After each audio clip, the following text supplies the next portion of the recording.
Assalamualaikum warahmatullahi wabarakatuh. Waalaikumsalam. Selamat pagi Bapak Ibu Guru SMK Muhammadiyah Darul Ain. Pagi. Di sini saya akan menyampaikan RTL atau rencana tindak lanjut perencanaan pembelajaran berbasis proyek mata pelajaran PJOK bersama komunitas belajar sekolah. Yang pertama, judul programnya atau kegiatannya adalah Healthy Movement Smart Generation atau gerakan sehat generasi cerdas implementasi proyek senam aerobik di sekolah. Latar belakang yang pertama, tingginya angka siswa yang kurang aktif secara fisik, pentingnya menjaga kesehatan fisik dan mental sejak dini. Yang ketiga, potensi senam aerobik dalam meningkatkan kebugaran dan semangat belajar. Pelaksanaan program ini nanti berdasarkan voice, choice, dan ownership peserta didik, yaitu yang pertama voice atau suara. Peserta didik akan diberikan kesempatan untuk berpartisipasi dalam merancang dan mendemonstrasikan senam aerobik. Yang kedua, choice atau pilihan. Peserta didik memilih musik yang akan digunakan serta mengatur jadwal latihan. Yang ketiga, ownership atau kepemilikan, yaitu dengan melibatkan peserta didik dalam proses pengambilan keputusan, mereka akan merasa lebih termotivasi dan memiliki rasa tanggung jawab yang tinggi terhadap keberhasilan program.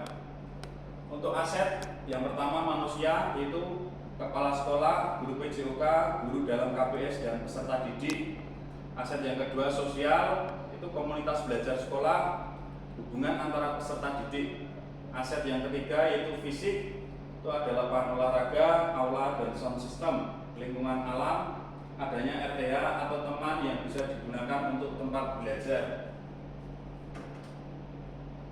Selanjutnya, untuk tujuan program ini itu yang pertama, membekali peserta didik dengan keterampilan hidup yang berharga seperti kerjasama, disiplin, dan tanggung jawab melalui kegiatan merancang dan mendemonstrasikan senam aerobik yang menyenangkan serta menumbuhkan rasa percaya diri peserta didik dengan mempresentasikan hasil karya di kelas. Yang kedua, menciptakan lingkungan belajar yang inklusif di mana setiap peserta didik merasa dihargai dan memiliki kesempatan untuk berkembang secara optimal. Tujuan yang ketiga, meningkatkan kesadaran peserta didik akan pentingnya menjaga kesehatan fisik dan mental sejak dini. Capaian, langkah-langkah, dan hasil yang diharapkan untuk tiap tujuan. Tujuan yang pertama yaitu membekali peserta didik dengan keterampilan hidup yang berharga seperti kerjasama, disiplin, dan tanggung jawab melalui kegiatan senam aerobik yang menyenangkan. Untuk capaiannya, peserta didik mampu bekerja sama dalam tim, disiplin, dan tanggung jawab dalam merencanakan dan melaksanakan kegiatan senam aerobik dan mempunyai rasa percaya diri. Untuk langkah-langkahnya yaitu yang pertama, membuat kelompok kecil peserta didik untuk bekerja sama dalam merencanakan senam dan menetapkan tugas dan tanggung jawab yang jelas bagi setiap anggota kelompok. Yang kedua, memberikan pelatihan dasar tentang pentingnya disiplin dan tanggung jawab. Tiga, mengadakan evaluasi rutin untuk memantau kemajuan dan memberikan umpan baik konstruktif.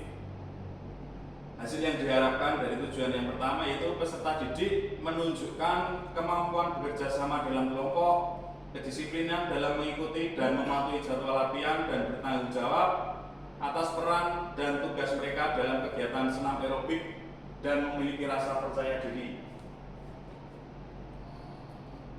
Untuk capaian tujuan yang kedua yaitu menciptakan lingkungan belajar yang inklusif di mana setiap peserta didik merasa dihargai dan memiliki kesempatan untuk berkembang secara optimal.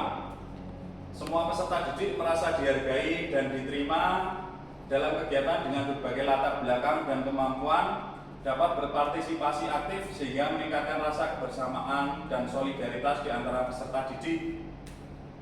Yang ketiga, langkah-langkahnya ada 5. Yang pertama, memastikan kegiatan senam aerobik dapat diakses oleh semua peserta didik termasuk mereka dengan kebutuhan khusus. 2. Mengadakan sesi orientasi untuk meningkatkan pemahaman tentang pentingnya inklusivitas, menciptakan lingkungan yang ramah dan mendukung di mana setiap peserta didik merasa aman berpartisipasi. Yang keempat, mengadakan sesi diskusi dan refleksi untuk mendengarkan pendapat dan masukan dari peserta didik. 5. Melibatkan peserta didik dalam pengambilan keputusan terkait kegiatan senam aerobik. Yang kelima, selanjutnya hasil yang diharapkan. Peserta didik merasa diterima dan dihargai dalam kegiatan agar meningkatkan partisipasi aktif dari semua peserta didik, termasuk mereka dengan kebutuhan khusus, sehingga terjalinnya rasa kebersamaan dan solidaritas yang kuat di antara peserta didik. Selanjutnya, tujuan yang ketiga, yaitu meningkatkan kesadaran peserta didik akan pentingnya menjaga kesehatan fisik dan mental sejak dini. Untuk capaiannya, peserta didik memahami pentingnya aktivitas fisik untuk kesehatan tubuh, memahami hubungan antara aktivitas fisik dan kesehatan mental, dan mempraktikkan gaya hidup sehat secara konsisten. Untuk langkah-langkahnya, yang pertama, memberikan edukasi tentang manfaat senam aerobik bagi kesehatan fisik dan mental. Yang kedua, mengundang ahli kesehatan untuk memberikan ceramah atau workshop tentang kesehatan. Yang ketiga, mengintegrasikan konsep kesehatan dan dalam kurikulum pembelajaran. Yang keempat, mengadakan sesi refleksi setelah latihan senam untuk mendiskusikan manfaat yang dirasakan. Yang kelima, menyediakan materi edukatif seperti poster dan pamflet yang mempromosikan gaya hidup sehat. Selanjutnya, hasil yang diharapkan. Peserta didik memiliki pengetahuan yang baik tentang pentingnya kesehatan fisik dan mental dengan menunjukkan perubahan positif dalam kebiasaan sehari-hari terkait kesehatan serta kesehatan sejak dini dan menerapkannya dalam kehidupan sehari-hari. Selanjutnya, struktur program dan mitra dalam komunitas belajar. Yang pertama, program senam aerobik ini dirancang sebagai kegiatan kokurikuler yang menarik dan berkelanjutan. Kegiatan ini akan memberikan kesempatan bagi peserta didik untuk berolahraga secara teratur, meningkatkan kebugaran dan membangun hubungan sosial yang positif. Untuk targetnya yaitu kelas 10 dengan usia 14-16 tahun. Struktur yang ketiga, pengaturan program akan dilaksanakan di lapangan dan aula jika cuaca di lapangan tidak mendukung di jam yang nanti disepakati antara peserta didik dan guru pendamping selama 3 bulan di semester ini.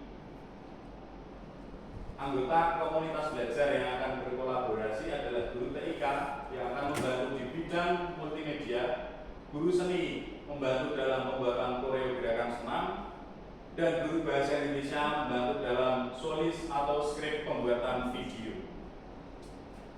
Selanjutnya, pernyataan tentang kapasitas yang dimiliki kelas atau sekolah. Yang pertama, tersedia lapangan atau aula yang cukup luas untuk kegiatan senam, tersedia peralatan senam yang memadai yaitu sound systemnya, adanya dukungan program smart sehat dari sekolah, terdapat peserta didik yang memiliki minat dan bakat. Rencana evaluasi.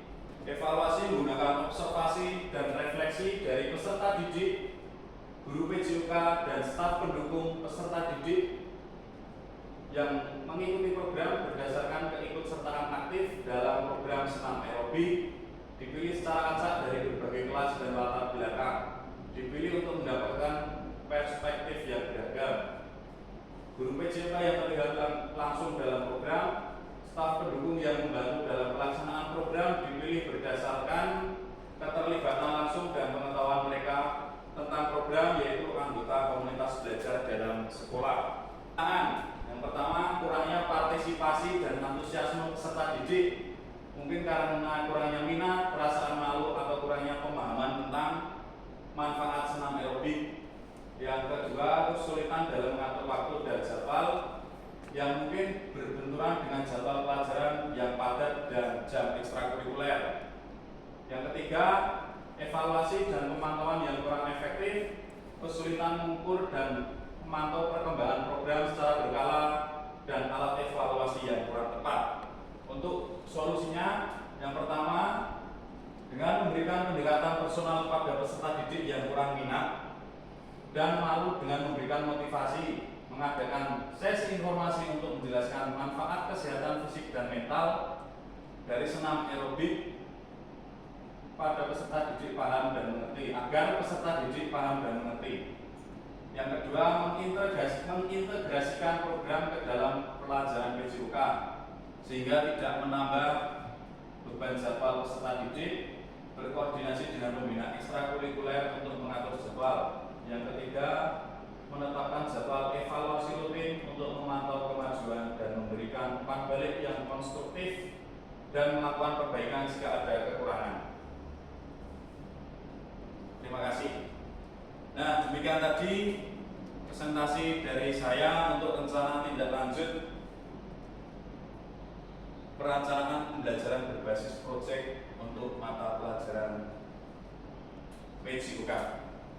Mungkin itu yang bisa saya sampaikan.